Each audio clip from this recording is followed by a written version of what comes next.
International প্লেয়াররা rushing এর জন্য এমন তিনটা স্ট্র্যাটেজি ফলো করে যার মাধ্যমে তারা যে কোনো ফাইট খুব সহজে ডমিনেট করে। পয়েন্ট নাম্বার 1, ইনফরমেশন ছাড়া রাশ দিও না। অপোনেন্ট টিমের একটা প্লেয়ার নক হওয়া মানেই তোমরা ফাইট জিতে গেছো এমনটা না। আগে বাকি এনিমিদের পজিশন চেক করো, তারপর ফাইট কমিট করো।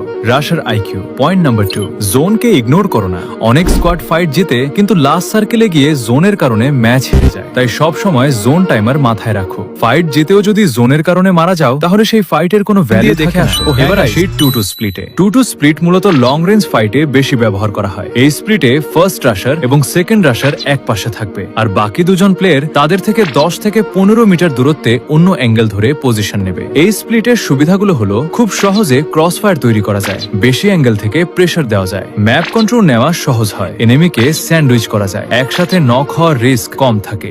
আসসালামু আলাইকুম গাইজ। যারা স্পোর্টস নিয়ে সিরিয়াস তাদের যে কোনো গেমিং ডিভাইস কিংবা গ্যাজেট লাগলে এই ফেসবুক পেজ টেকেন নিতে পারেন, আর লিংক আমার ডিসক্রিপশনে দেওয়া রয়েছে। তাও যদি না পান তাহলে এই নাম্বারে যোগাযোগ করতে পারেন। আল্লাহ হাফেজ।